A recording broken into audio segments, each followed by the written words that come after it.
आपका बहुत बहुत स्वागत है इंडिया वाइब में। मैं हूं सना शाहनवाज। दोस्तों, आज मैं आपको बताऊंगी इजराइल में मौजूदा हालात किस तरह से वहां बिगड़ चुके हैं, क्या क्या हो रहा है। जो गाजा के साथ उनकी वॉर चल रही थी, उसके अलावा और क्या क्या हो रहा है इजराइल में, आज हम उस बारे में बात करेंगे। जैसे कि मैंने आपको अपने पिछले वीडियोस में बताया था कि फिलिस्तीन को एक देश का, एक राष्ट्र की मान्यता सितंबर में मिलने वाली है। उसकी वजह से जो है इजराइल के जो नेतन्याहू हैं, बेंजामिन नेतन्याहू, वो पूरी तरह से बौखला उठे हैं और वो लोगों के साथ बातें कर रहे हैं हर जगह के वो नहीं चाहते हैं इस तरीके से कुछ हो। कहीं वो कोई मैसेजेस दे रहे हैं कि इजरायली लोग ट्रैवल करना बंद कर दें और सब कुछ। लेकिन इससे बड़ी बात और एक ये सामने आ रही है कि जो हूती लड़ाकू हैं यमन के, वो लगातार इजराइल पे हमला करते जा रहे हैं। तेल अवीव हाइफा के हालात पूरे उन्होंने बिगाड़ दिए हैं। और उससे ज्यादा एक बड़ी खबर ये सामने आई है कि लेबनान के रफा में जो सैनिक अड्डा है, जो सैनिक बेस है, इजरायली इजरायली सैनिक बेस है, उस पे भी हमला किया है। 15 से ज्यादा जो सोल्जर्स हैं इजरायली, पूरी बटालियन खत्म हो गई है। इस तरीके के हमस ने भी हमले किए हैं उनके ऊपर। और इसी तरह से जो बेन गिविर, जो मंत्री हैं, नेतन्याहू के बहुत खास करीबी माने जाते हैं, उनकी गाड़ी पर भी लोगों ने तोड़ फोड़ मचाई। कहीं वो आए थे, शायद वो किसी लोगों को कुछ भाषण देना चाह रहे थे या कुछ कहना चाह रहे थे, जो नफरती भाषण वो लोग अपने लोगों को देते हैं। लेकिन अब लोगों ने जो है सुनना बंद कर दिया है। इजरायली लोग जो है, गृह युद्ध इजराइल में छिड़ चुका है। जी, ये बिल्कुल सही बात है। इजराइल के जो जनता है वो सड़कों पर आ गई है।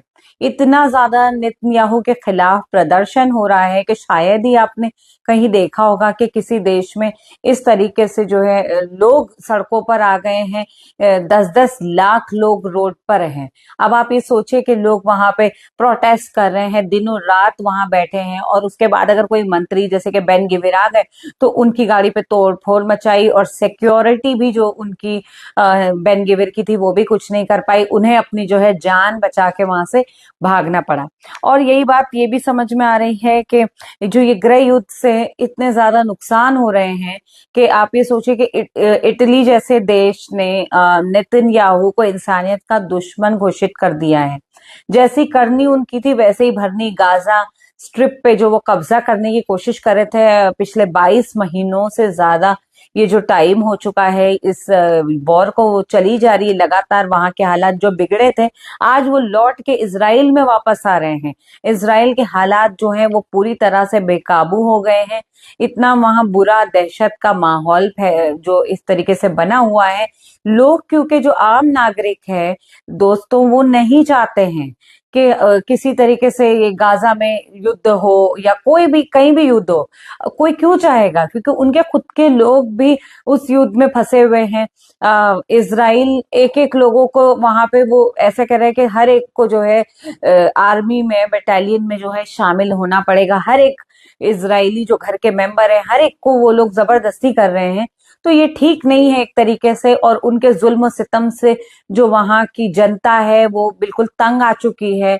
तो वो सारे लोग जो है इनके खिलाफ हो गए, नेतन्याहू के खिलाफ।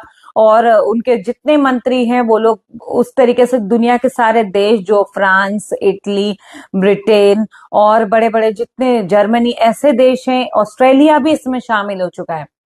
जी हाँ, 100 से ज्यादा देश जो है वो फिलिस्तीन को मान्यता देने के लिए जो है अब वो एग्री हो गए हैं। और दूसरी चीज ये है कि ऑस्ट्रेलिया में एक इनके मंत्री जो है नेतन्याहू के, वो जाने वाले थे इजरायली लोगों के साथ शायद कुछ बात करने के लिए, कोई वहां उनकी स्पीच वगैरह होगी वो देने के लिए। लेकिन उनको भी वहां से मतलब एक लाल झंडी मिल गई है, उनका वीजा जो है वो रद्द कर दिया गया है। वेस्ट बैंक पर इजरायली सैनिक जो है कब्जा करने के लिए वहां पर ज्यादा से ज्यादा तादाद में वहां जमा होते जा रहे हैं, क्योंकि पैलेस्तीन के जो हथियार वगैरह है वो वेस्ट बैंक में ज्यादा नहीं है। लेकिन गाजा के जो स्ट्रिप है उस पे कब्जा करना इजराइल के लिए जो थोड़ा मुश्किल होता जा रहा है। और इटली ने भी इजराइल पर प्रतिबंध लगा दिए हैं पूरी तरह से, हर तरीके के ट्रेड उनके साथ कट ऑफ कर लिए हैं। और उसी वजह से उन्हें जो नेतन्याहू को इंसानियत का दुश्मन भी इटली ने ही घोषित किया है। यमन के हूती लड़ाकुओं ने भी पहले ही वार्निंग दे दी थी। फेज 4 जो है उनकी तरफ से शुरू हो गया था। ये बिल्कुल उन्होंने साफ तौर से कह दिया था कि इजरायली पोर्ट में जो भी कोई भी कंपनी की शिप या कोई भी अगर एंटर होगा तो वो लोग उसे छोड़ेंगे नहीं और उनके साथ बिल्कुल ट्रेडिंग बंद कर देंगे, उनके ऊपर बुरी तरह से हमला करेंगे, ऐसा यमन ने कहा था। और इजराइल का हाल बहुत बुरा हो चुका है। आगे और क्या होता है, नेतन्याहू को क्या जेल जाना पड़ जाएगा इसके लिए, या और भी उनपे कोई कड़े दुनिया की तरफ से, दुनिया के दूसरे जो देश हैं उनकी तरफ से कदम लिए जाते हैं। जैसे ही हमें और जानकारी मिलेगी इसके बारे में हम आपके साथ जो है शेयर करेंगे। खबरों में हमारे साथ बने रहिए, हमारे चैनल को सब्सक्राइब करिए। Thank you.